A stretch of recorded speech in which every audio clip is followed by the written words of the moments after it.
Assalamualaikum warahmatullahi wabarakatuh. Perkenalkan, nama saya Rara Jesi Fidaraya dengan NIM 1905 1214 059. Saya Sistem Informasi B. Kali ini saya akan menjelaskan tentang standarisasi jaringan komputer. Apa itu standarisasi? Standarisasi itu sangat penting untuk kebutuhan akan interkoneksi dengan komputer. Standarisasi sendiri, dia itu merupakan penentuan ukuran yang harus diikuti dalam suatu golongan standarisasi jaringan merupakan sebuah aturan main atau protokol yang digunakan agar semua hal atau pekerjaan dapat berjalan dengan baik dan kemudian dapat terjalin dengan baik pula. Jadi di sini ada gambar standarisasi jaringan.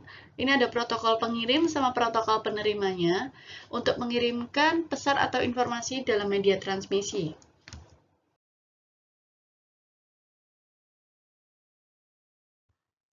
Di sini ada macam-macam standarisasi, yaitu yang pertama OSI layers. OSI model layers ini ada 7 layer dengan terus ada TCP IP protokol, dia ada 4 layers.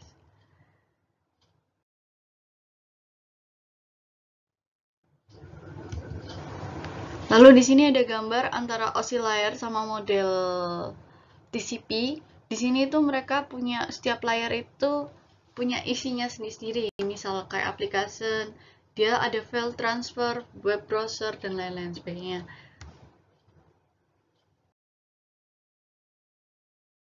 Pengenalan OSI. OSI merupakan singkatan dari Open System Interconnection. Model ini disebut juga dengan model 7 lapis atau OSI 7 Layers, dikembangkan oleh Badan International Organization for Standardization di Eropa tahun 1977. Dibuat untuk mengatasi berbagai kendala internetworking akibat perbedaan arsitektur dan protokol jaringan.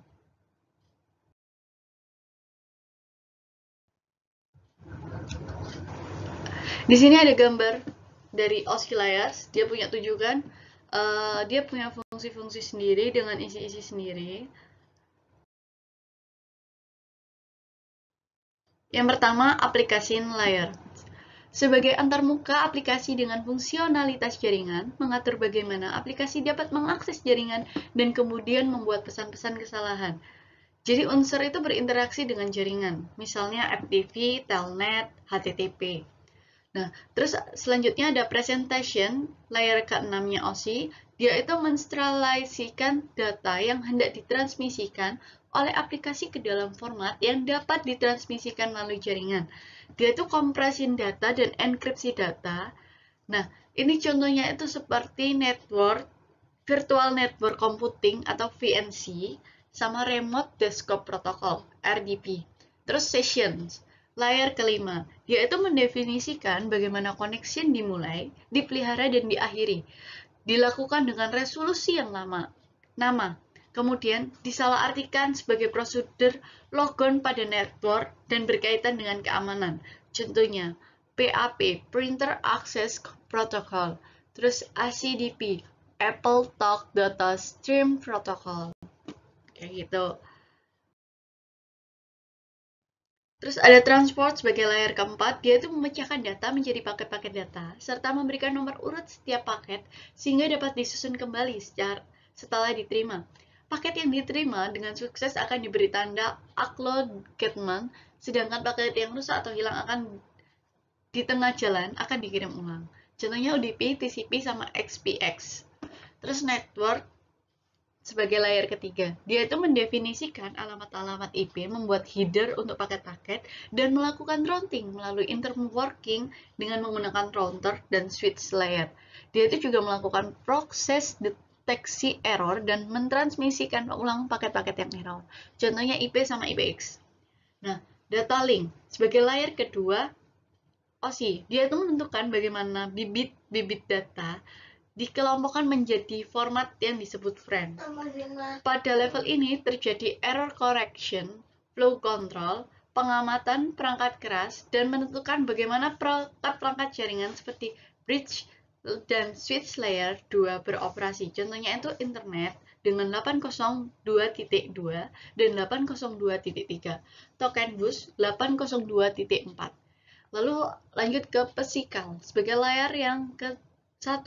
yaitu mendefinisikan media transmisi jaringan, metode pensinyalan, sinkronisasi bit, arsitektur jaringan seperti halnya internet atau token, ring, dan topologi jaringan dan pengabelan. NEC-nya itu berinteraksi dengan media wireless atau wireless, terus berkaitan langsung dengan besaran fisis serta listrik magnet gelombang. Data binarnya dikodekan berbentuk sinyal yang dapat ditransmisikan melalui media jaringan. Di sini ada aplikasi yang lebih mudah. Jadi pada layar ketujuh dia itu menunjuk aplikasi untuk berkomunikasi melalui jaringan. Layar ke-6 dia untuk memformat data sehingga dapat dikenali di penerima. Pada layar ke-5 dia itu membentuk koneksi, kemudian memutuskan ketika seluruh data telah terkirim. Pada layar ke-4 dia itu mengatur flow control, acknowledgement, dan mengirim ulang data yang diperlukan. Pada layar ketiga dia menambahkan alimat jaringan pada paket. Terus layar kedua dia itu menambahkan MAC max address pada paket. Terus pada pakai layar yang ke-1 dia itu mengirimkan data melalui media transmisi. Pengenalan TCP atau IP. Jadi meskipun model OSI itu telah diakui secara universal, namun standar yang dipakai internet hingga saat ini itu standar TCP IP. Model TCP/IP dan TCP/IP Protocol Suite, dia itu memungkinkan aplikasi data antara dua komputer dari manapun dengan sangat cepat. Model TCP/IP dibuat oleh Department of Defense atau DoD Amerika karena menginginkan sebuah network yang bisa survive dalam kondisi apapun meski dalam keadaan perang. TCP merupakan kependekan dari Transmission Control Protocol atau TCP, yang merupakan bagian inti penting dari Internet Protocol, sehingga sering disebut TCP/IP. TCP menyediakan komunikasi yang dapat diandalkan dan mempunyai urut yang rapi. TCP berada pada transport layer. Jadi pada TCP/IP ada 4 layers kan, yaitu pertama application.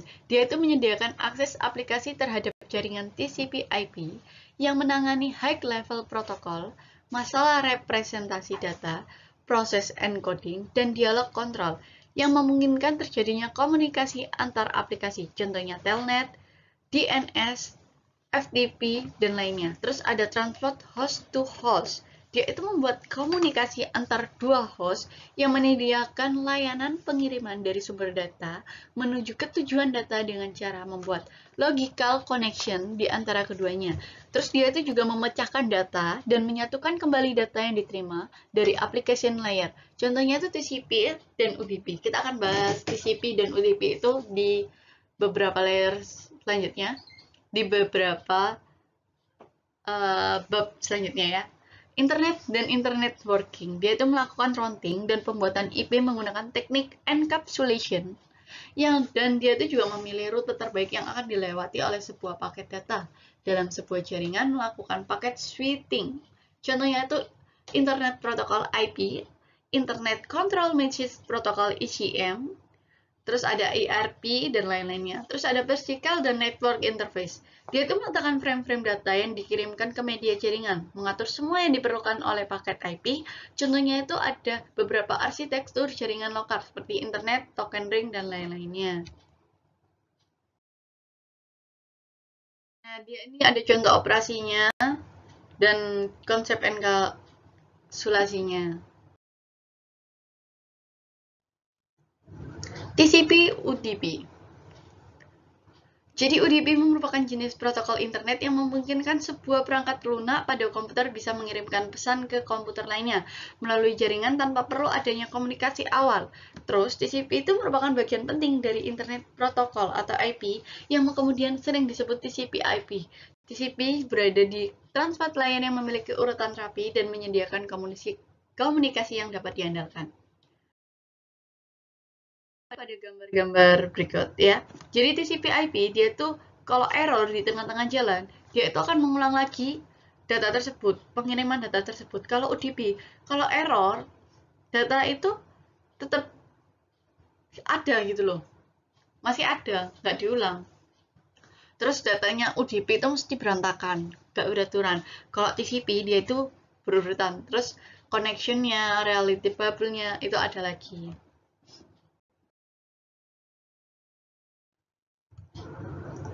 Network Protocol, Serious LAN Internet Protocols (SLIP). Dia itu merupakan protokol yang memungkinkan pemindahan data IP melalui saluran telepon.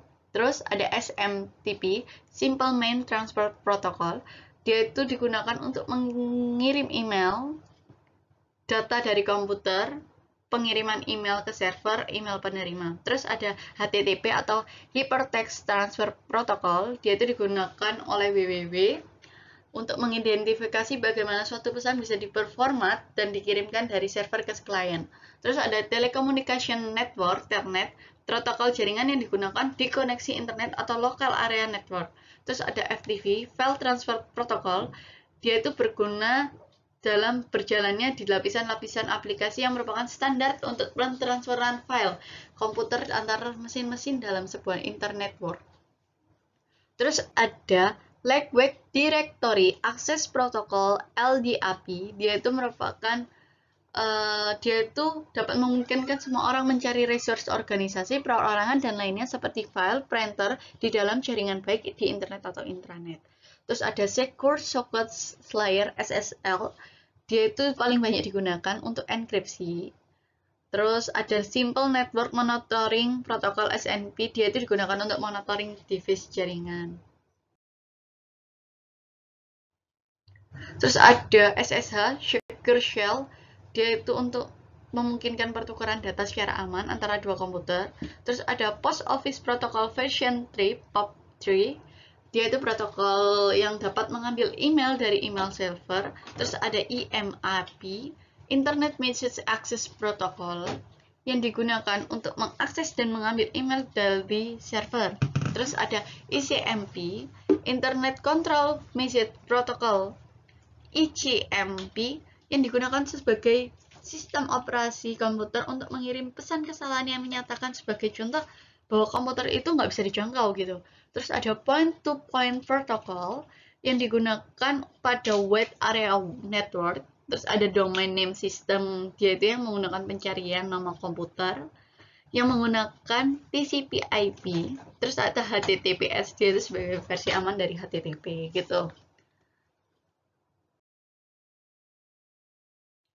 Kita akan bahas tentang port dalam internet nih. Nah, jadi dalam protokol jaringan TCP/IP, sebuah port adalah mekanisme yang mengizinkan sebuah komputer untuk mendukung beberapa sesi koneksi dengan komputer lainnya dan program di dalam jaringan. Port ini dapat mengidentifikasi aplikasi dan layanan menggunakan koneksi di dalam jaringan TCP/IP, sehingga portnya juga mengidentifikasi sebuah proses tertentu di mana sebuah server dapat memberikan sebuah layanan kepada klien, atau bagaimana sebuah klien dapat mengakses sebuah layanan yang ada dalam server.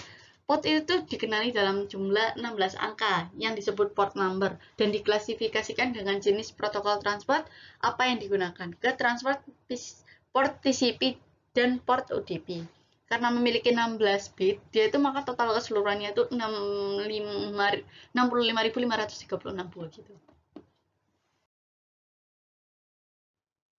Ini gambarnya TCP UDP dengan number portnya, ya kan? Ini gunanya untuk misal ada number 53 TCP UDP, ada domainnya, domain name, system, server, kayak gitu.